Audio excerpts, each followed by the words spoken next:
What is up, guys, and welcome back to episode of the F123 Mobile Racing Career Mode here for episode number 44 to the end for the Belgian Grand Prix in season number 7. If you guys did miss the previous episode, then definitely be sure to go check down that before you see this one. A very entertaining episode for us here.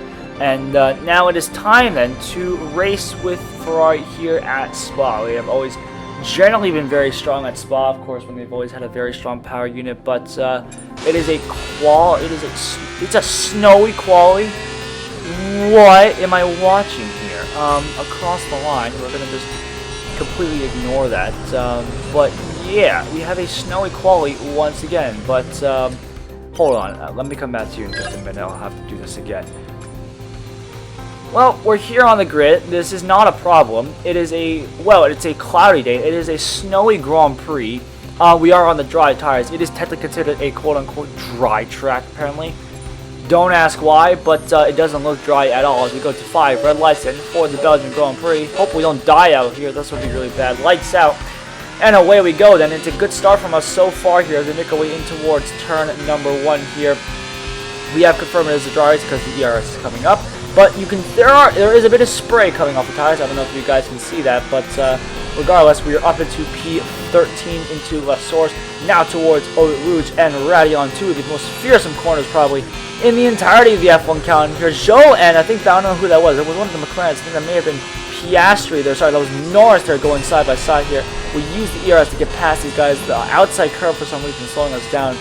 Not exactly sure why, but we're up into P10 regardless. Our former teammate Gasly on P9 there. Can we make a move into the Lecombe chicane? Yes, up in the inside of him and Russell as well, and that's us up into P8. But we go a bit wide there, having a bit of a Tokyo drift moment, managing to keep the car in a straight line there, and now making our way into the right-hander here, this long right-hander here, this downhill as well. There is still plenty of grip on this track. It works like a wet track, but it has the dry amounts of grip, so it's weird. It's a very weird experience, I would say, but if we're making it work, we're making it work somehow. Through was Puhan there.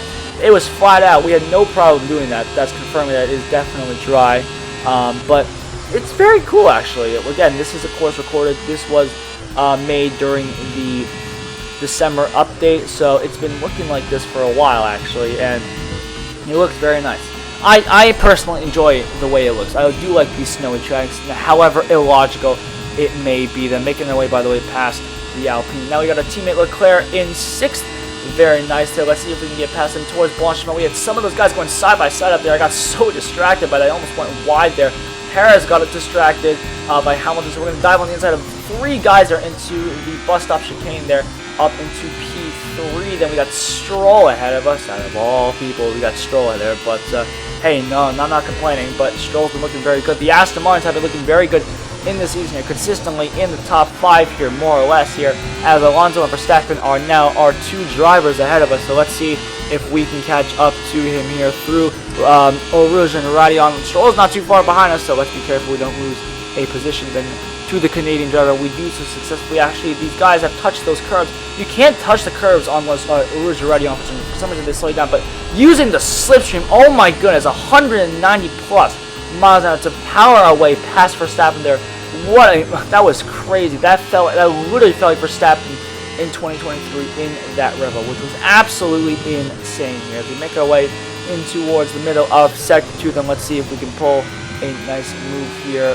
Very, very nice. Again, it's just, it doesn't look dry. It does not look dry at all, but it's a dry track apparently, so I'm not complaining. It's just not comprehending in my brain. I'm sorry. I'm just having a hard time even remotely thinking about it, but as long as you got plenty of grip out here, we're still on these soft tires, so it's not looking terrible at least. But yeah, we are through the next chicane here towards this final, or not the final, but the final set of real set of corners here, in towards the long right-hander, down this very, very long back straight towards Blanchiment and the bus stop chicane here. 3 seconds already to Verstappen, given that's just the confidence that we have in these conditions apparently. So whatever, dude.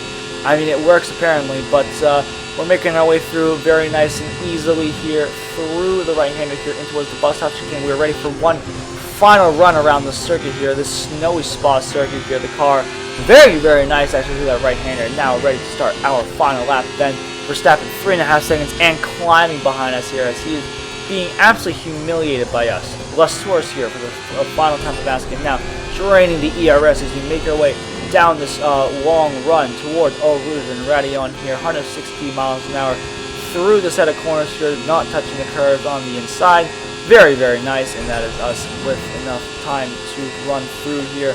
Verstappen 8 seconds behind us. We're on an absolute push lap here, so we're going to be using the battery to our full advantage as we make our way in towards Sector 2. Then 32.564 in the first sector. To no surprise, that is a purple sector here. The car coming alive here under our hands, despite the fact, again, it doesn't look dry. It looks very wet, but me, I'm no complaino. But through the right-hander here, very, very nicely. Through the left-hander here, very, very nicely. You're getting oh so close to that wall on the outside there, but we managed to keep the car cleanly here. And making our way through Poulon then, nice and easy, 170 plus miles an hour.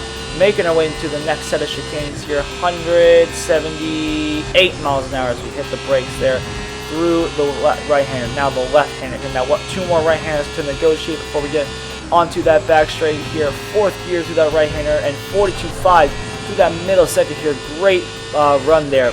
And now onto the final set of corners. We got Blanchimont, the bus stop chicane. That is it then. 10-second lead. Now it's 11 seconds to Verstappen, and this has been absolute domination from Ferrari here. The power unit is working beautifully, and this time it is not an illegal power unit here at Spa. So we'll see how this ends up. Into the bus stop chicane, and for one last time here, 2nd gear, pushing our way through the sequence here. ERS a bit to the line. That's going to be us taking a very, very dominant victory. That's going to be it for this episode. Thank you all so much for watching. If you guys did enjoy, definitely be sure to leave a like and subscribe to the channel, and I will see you guys in the next episode. Then this is a very good sign for Ferrari. Let's see if we can continue this hot momentum into the next episode.